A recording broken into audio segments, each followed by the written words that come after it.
Welcome to episode 4 of What's Up Planets with your host Marty Palin. That is me. Airing out of Portland, Oregon. Produced by Jessica Lynch. After making our special Valentine's Day episode, I thought it would be nice to dig a little deeper into Venus. Since she is the planet associated with love, romance, and harmony between everything. A lot of people think that Venus is just that, but there is so much more to know about her. And so today I have Emily Trinkaus here, who is my mentor, guru, healer, goddess. I love her so much, so I am so tickled to have her here today. And she's going to talk a little bit more about Venus and her role in the galaxy and everything else. Because words like feminine and masculine are used a lot in this episode, I think it's important to state that we are in full support of transgender rights and the freedom of gender expression. If you'd like to share your thoughts, please do so at whatsupplanets.com. We'd love to listen. And if you're joining us for the very first time and you're brand new to astrology, you may want to go back and listen to our first 3 episodes, because they'll blow your mind! Maybe not, but we do unpack some common misconceptions about astrology, like the fact that you have more than just one sign. If that doesn't ring a bell, we'll be waiting for you. Right here. All right, so Emily, tell me about Venus. So I started what I think of as my Venus project back in 2011 because I was hearing so much about like the goddess is returning and the divine feminine is on the rise. And I felt that intuitively, but I didn't really know what that meant. And like, what is the feminine and how, like, if she is returning, then I think we are bringing her back, like through us. It's not something that's happening outside of us. So feeling it intuitively, but not really understanding what that meant. I set out on this quest to understand what is the feminine. And since I'm an astrologer, I chose to pursue Venus and get to know Venus. And Venus has been associated with the feminine, with the divine feminine, with goddesses for at least 5,000 years. And so to me, that's intriguing. Like, why? And what does she have to communicate to us? What does she have to tell us? And part of my inquiry has been not just sort of scholarly research, but also having a direct relationship with Venus, because Venus is she is the brightest planet out there and very easy to see. That's true. when she's visible as a morning star or evening star. So it's actually quite informative to have a direct relationship with Venus. But one of the things I discovered is that, we have this idea of Venus, our modern astrological interpretation is that Venus is all about beauty and harmony and love and peace and sweetness and light. And it's sort of like our stereotypical idea of the feminine, right? And of course, astrology functions within the context of the culture that it's in. And we've been in a patriarchal culture for the past 5,000 years. So of course, Venus has this particular assignment as the sweetness and light version of the feminine. Totally. But to the ancients, Venus, when she was a morning star, so in other words, sometimes Venus is visible just before sunrise, coming up before the sun, and that's when she's a morning star, and sometimes she's visible after sunset as the evening star. So to the ancients, Venus as the morning star was the warrior goddess. So that's very different. Yeah. And evening star Venus was the lover. That alone, like, just built into our history, how our ancestors viewed Venus and viewed the feminine, that there were these two sides. But then also Venus spends part of her time in the underworld, which is where she is now. And in the underworld means this is when Venus is not visible. And what's happening astronomically is that she's so close to the sun from our perspective. Yeah. So, and for the astro geeks out there, within like when Venus is within like 13 degrees away from the sun, she's said to be in the underworld because we can't see her. Just like at the new moon, we can't see the moon because it's too close to the sun, right? It's conjunct the sun. So the underworld Venus, where we are now, this is really associated with the dark goddess and the dark face of the feminine. So one of my particular pet peeves as a woman is I'm walking down the street. This used to happen in New York more than here, but walking down the street, minding my own business, thinking about whatever, and some guy says, "Hey, why don't you smile? Beautiful," or whatever. And I'm like, I don't want to freaking smile. I'm not happy, right? So we have this idea, like, especially women, we're supposed to be pleasing and pleasant and beautiful and social and, that's one face of the feminine. But there's also the dark face of the feminine, and the Venus in the underworld is that dark face. We need time to regenerate. We need time to fall apart. We need time to feel all the unpleasant feelings that we'd rather not feel maybe. But when Venus is in the underworld, typically a lot of deep, dark material will arise, and it's time to process that, and it's time to be more introverted, more with ourselves. Because when Venus isn't visible, those Venusian qualities are not so accessible outside. So if we go looking for love and validation and approve of me, tell me I'm okay, make it all okay for me, we're going to be turned back in on ourselves to have to find it within, which is the deeper process of Venus being in the underworld, is really uncovering our own self-love and self-worth. Venus has been in the underworld since November 16th of last year. She'll emerge in a few days, on March 4th. I feel like Jupiter in Scorpio is like been kind of an awakening for a lot of women to be like, okay, I have a voice and I need to like get these things out of the underworld, because Scorpio reminds me of the underworld. Scorpio is the underworld. Exactly. And, and Venus in Scorpio was considered to be, is considered in her detriment, because that's the sign opposite Taurus, which she rules, right? Yes. So I've had many clients who are like, oh, I have Venus in Scorpio. That means I'm bad, or I'll never have love, or whatever. And so I've explained, like, okay, Venus in Taurus and the opposite sign, that's the all sweetness and comfy and cozy. And they're like, yeah, I don't like that. I'm like, no, you're here to bring something different and to explore the taboo and this other side of the feminine that scares people. Right. And that people know, and I love how Caroline Casey describes Scorpio as everything that used to be sacred, like sex and death, which is now taboo. And so Venus in the underworld, Venus in Scorpio is all about digging into that. And we're in a Venus in Aries cycle. Venus has a year and a half, what we call a synodic cycle, which is the cycle of how she appears in the sky. Okay, and this cycle started about a year ago when Venus reappeared as a morning star. It's called a heliacal rise, after Venus has been invisible and then she rises as a morning star. That starts the new cycle. Venus was in Aries when she started that cycle, which means this whole year and a half is a Venus in Aries cycle. Oh my God. So during this time, we've had the Me Too movement, which of course also very much supported by Jupiter and Scorpio, but also Wonder Woman came out soon after that. Oh my God, I love that movie. So we're in a cycle of the archetype of the woman warrior, the warrior goddess, which has been an archetype that's really been suppressed because women are supposed to be passive and sweet. And Venus in Aries reminds me of Xena. Yes, like very Xena. Warrior woman. Yeah, and actually the actress who played Wonder Woman was born with Venus in Aries. Oh, snap. And during a Venus in Aries cycle. Oh, snap. Oh, I love her so much. Yeah. So, and we're ready for that, right? Like this is when whatever cycle Venus is in, whatever the presiding archetype of that cycle is, it's what the culture is really ready to bring forth. And we've been in this phase of like people are feeling that. Like Oprah just had that speech. So I want all the girls watching here and now to know that a new day is on the horizon. And when that new day finally dawns,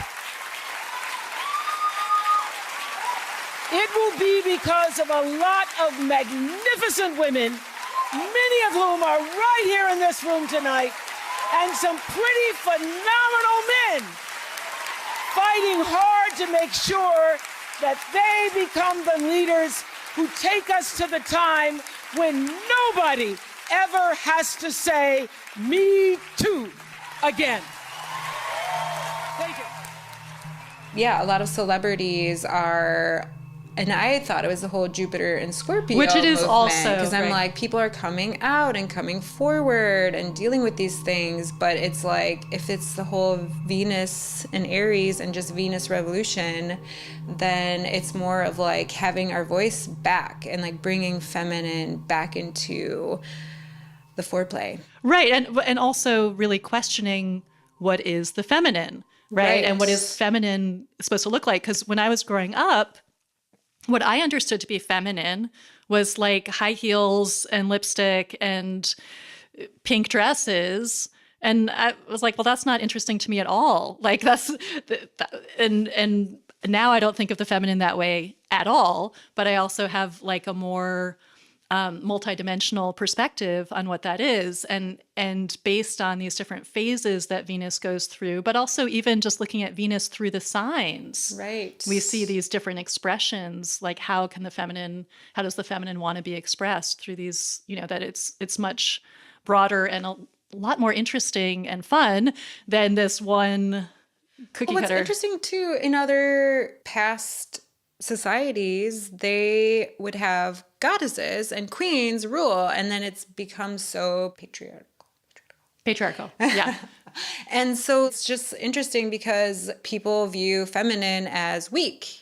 Right. And it's like there is a strength in feminine, and people are starting to wake up to that and be like, oh, you know what? Actually, feminine is very powerful. And like, well, and so Lucia Renee, who wrote Unplugging the Patriarchy. I don't know if you've read that, but no, great I book. haven't.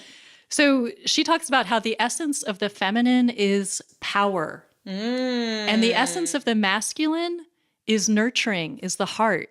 And so women should be out, right? The total turnaround. Like no wonder everything is completely upside down in our culture, right? So she talks about how men are the ones who need to be at home with the kids and women to be out there kicking ass. Wow. Because and just considering what's happened over the past 5,000 or so years of the destruction of the goddess culture and the institutionalizing or establishing of patriarchy, like what has it taken to suppress women's power?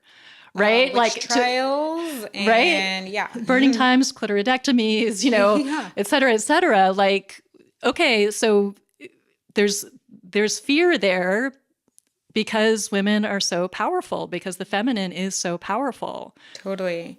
Yeah, and it's not about just being like a woman or a man. It's just embracing both sides, where people just totally embrace their masculine side and want this quote unquote power, which should be a nurturing essence. Then women in the same way, having this nurturing essence, but grabbing their power. And I'm actually reading a book, Liquid Light of Sex. Yes. And she's like, in the Uranus opposition is when you take on the opposite side. And a lot of people have a problem with that. And that's where the midlife crisis comes in, where you're like, I was at home with the kids all day and now I want to go to work and I want to like be out there and show my power. And I feel like then they are getting into their crone stage and they're like, well, what if my power is like being a psychic, and things like that. Right. And our society has been like looking at the crone as a weakness again, and it's like, what if the crone is like the biggest strength of all, which I think it is. Well, yeah. And this is where we get into like how... Really quick, crone stage is the third and final stage of a woman's life after maiden and mother. Uranus opposition is referring to the point in a person's life when the planet Uranus is directly opposite the point it was at when they were born. It takes Uranus about 84 years to complete its revolution around the sun, so this opposition happens around age 42. Well, yeah, and this is where we get into like how sign Capricorn has been so distorted. Capricorn is considered like, oh, the sign of the patriarch, right? And Capricorn's a feminine sign. It's Earth, so it's feminine.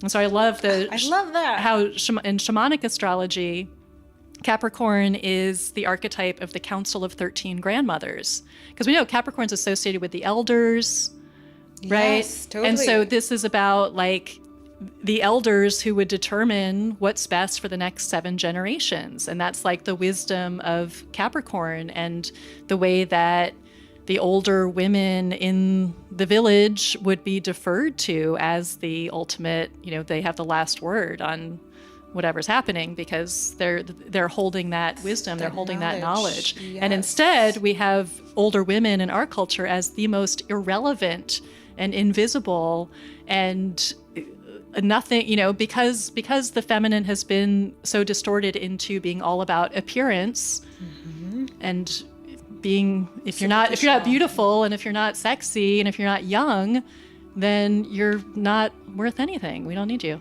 I didn't even think about that, how Capricorn is a feminine sign. Capricorn rules your skeletal system and structure, right, and how much memory is held in bone and rock and yes, like that knowledge of history in general. Right. And because they say, like water signs are memory, but really Earth is also the same knowledge too, but it's more grounded and kind of stuck in that view of how it is, and just that stability of the feminine rather than being so fluid.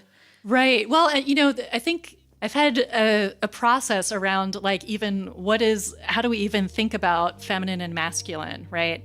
And I think what I like best in this moment is really thinking about the feminine having to do with the manifest world and immanence and really being fully here, being in a body, and this is what has been shamed and violently suppressed, right? Just having a body, right? The body is filthy, the body is dirty, the body is sinful. As soon as you're born, you've sinned just by being here, right? Which is, of course, the complete reversal of how it was to the ancients and in the goddess religion, which celebrated life, right? So the feminine being about immanence, being here, being in the body. Everything that we see is all this manifest, sensual, like right? Taurus, and enjoying it and loving, right?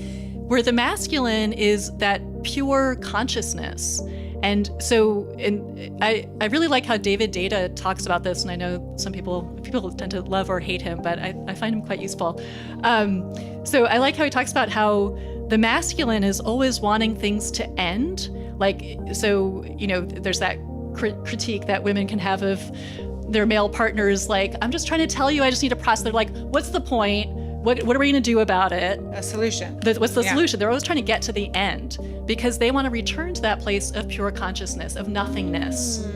And I think this really relates to why the planet is being destroyed right now, because it's been overtaken by the masculine without the feminine, right? Which is just trying to like get to the end, like we're trying to get to the apocalypse, to blow it all up so we can go back to the pure nothingness of pure consciousness.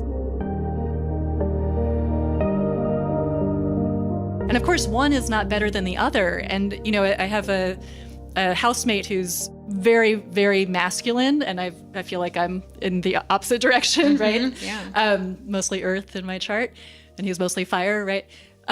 Where I'll, my cat who's sick, and I'm really feeling it, and he's like, that's nothing, like arguing for transcendence and your universal self and, life is eternal. And I'm like, yeah, but we're here to feel everything. We're here to have a full human experience. So I have to remind him, like, we're here to be human. We're here to, it's messy. There's a lot to feel and to really be with the dying and the living and all of that.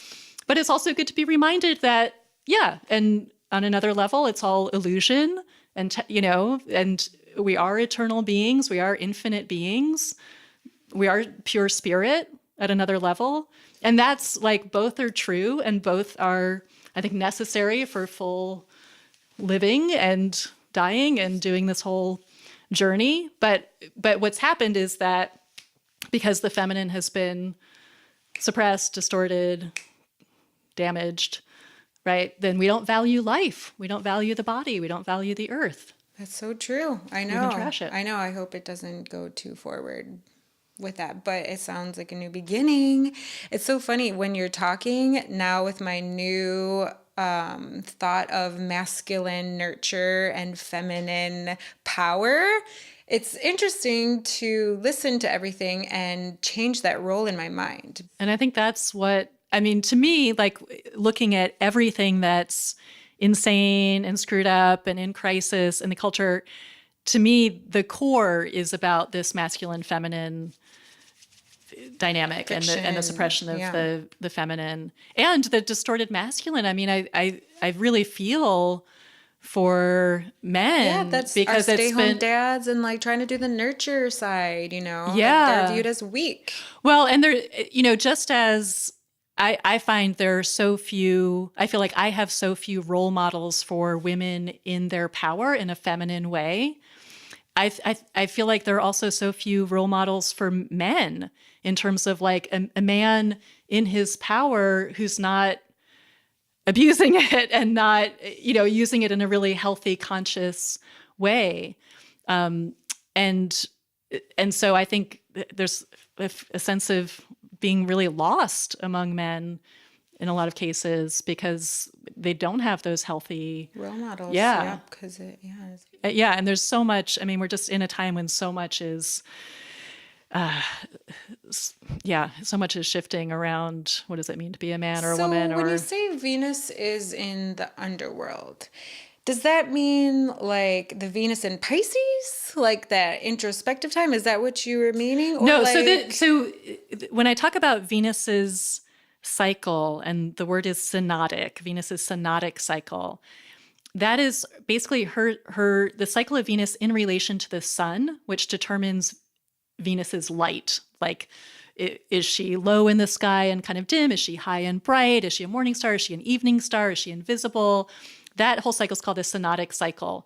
So she could be in any sign when she's in the underworld. She could be in any sign when she's a morning star or an evening star. So the cycle of the signs, the cycle of Venus going from Aries all the way to Pisces is the cycle, what we call it, the zodiacal cycle or cycle of Venus through the zodiac is a separate cycle from the synodic cycle and whether she's morning, evening, or invisible. I just came across a video of the cycle of Earth and Venus together, and they just kind of took a snapshot every day, and it makes this beautiful design. Yes. And so everyone's question about, does astrology really affect you? I wonder if those symbols that it creates is this constant vibration or cycle that is sent to us that we like feel. And if your Venus is in Aries, like from that point on, and then this continuous like cycle, what if it's just this energy wave that these planets are sending to us that make us function the way that we are, you know? Like, because I'm like, there has to be some scientific way that we can explain it, you know, like, and it's around the corner, you know. I feel like there's going to be some revelation that we're like, this is the moment now. Astrologers can prove that we are affected by the planets. You know, for me, like I got into astrology when I was 13, and I grew up in a very atheist, intellectual, non-woo-woo environment. And to me, it just worked. And it totally went against my reasoning or analysis or rationality, but it worked, you know? And so, and the more I got into it, the more, as you know, the more mind-blowing it is, the more insanely accurate and literal and ridiculous it is. And I'm at peace with not having some scientific explanation, because I think it's part of the great mystery, as above, so below.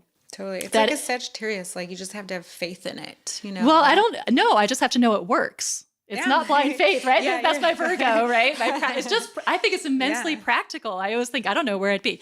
But I want to say, in terms of Venus's cycle, what's really cool is that every 8 years, Venus forms a 5-pointed star, a pentagram in the sky. Oh my gosh. Right? And so when we think about, yes. again, going back to the Inquisition and witches, evil pentagram. Oh my goodness Right? gracious. That's Venus. You just blew my mind. Oh my God. And this is why the number, because Venus does this every 8 years, the 5-pointed star. So the numbers 5 and 8, and there's some 13, are all sacred to Venus. I have so much to think about today. Emily, I love you so much. You're the best teacher I've ever had. Oh, thank you. I'm blushing. You can't see it, but Okay, well, that was a lot of knowledge, and I think that's a good time to end it. And I'm going to be thinking about this and asking you a million more questions in the awesome. future. I love talking about it. Thank you so much. And just to say that I do guide women through Venus's cycle, through the descent into the underworld, which we just completed, and then through the ascent, which is coming up starting in March. I call it Venus Revolution. And if you want to find out more, my website is Emily Trinkaus, Trinkaus.com. I love you. I love you. Thank you. My pleasure.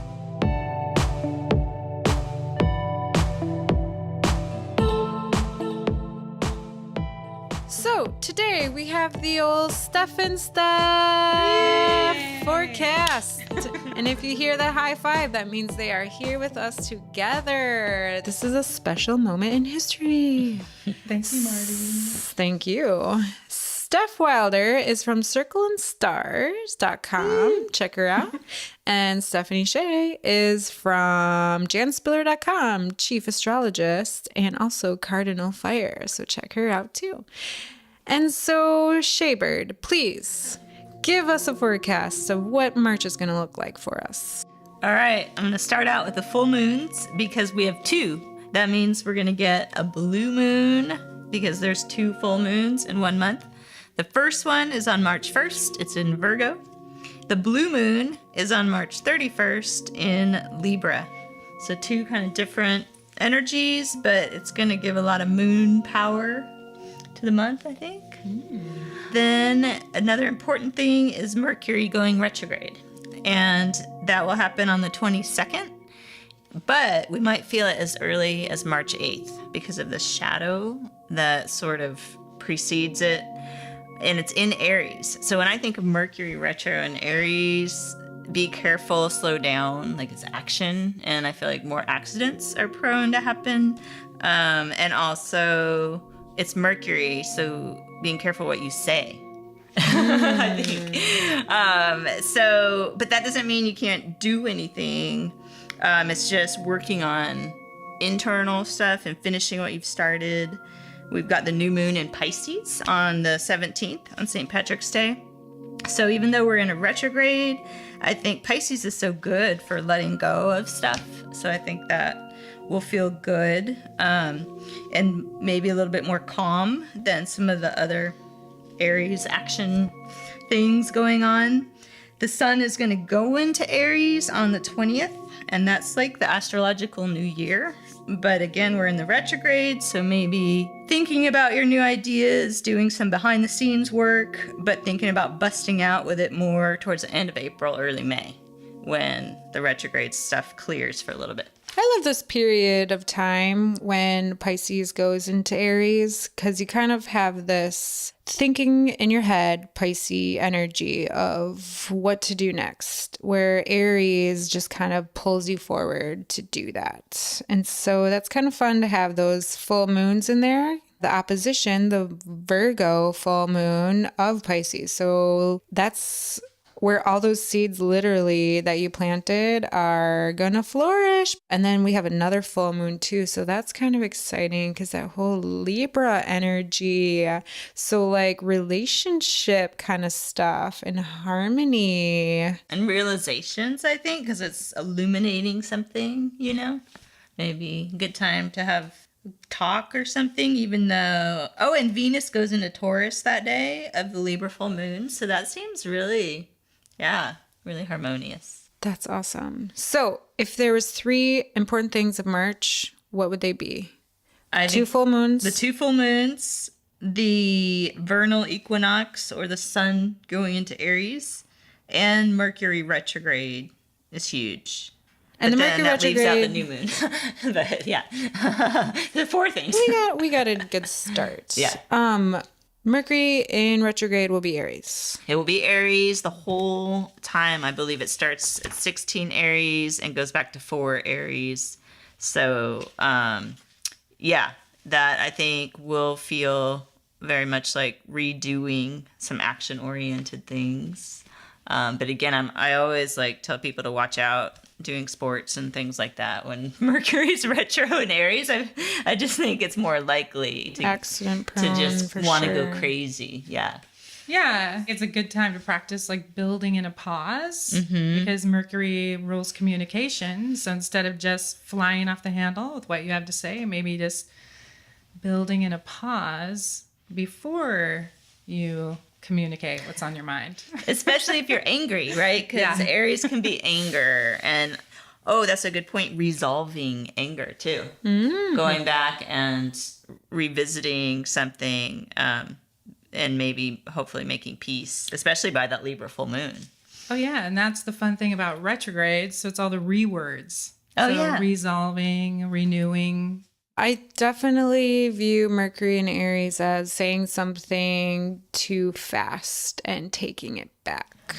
And Aries is not really known for their refined way of communicating anyway. Aries is pretty direct energy. I admire that though when people have their Mercury in Aries, because I'm like, that's nice that you just say what you want right away, whereas I stew about what I want to say because I'm like, how do I exactly say that in the lovingest way that I can? Mercury in Pisces. So when someone has Mercury in Aries, I'm like, you say it, go for it. Yeah, I love that. And I think if they're mad, they get it out of their system quickly and then they can move on faster too, because it's like that mental processing. It is, and it's authentic. So you trust this person because because there's you're no like, I always know thoughts what's on your mind. Yeah. You'll say it. That is definitely true. I also hear a lot of apologies out of Mercury in Aries people because they do. That is if they have a water sun or something where they actually care about people's feelings. So It's all about all the planets, for sure. I love it. Great. Okay. Well, thank you so much for giving us that quick little March forecast. Dun, dun, dun, dun. Thank you. Thank you so Thank much. you. Marty. You. Love you, ladies. Love you. Love everyone else out there, too. Woo. This has been episode 4 of What's Up Planets. We are happy to have featured music by Bathing Bells, FrankumJay, and Mount Curve. Check out whatsuplanets.com to hear more from them. And you can even get a natal chart while you're there. Thanks for listening.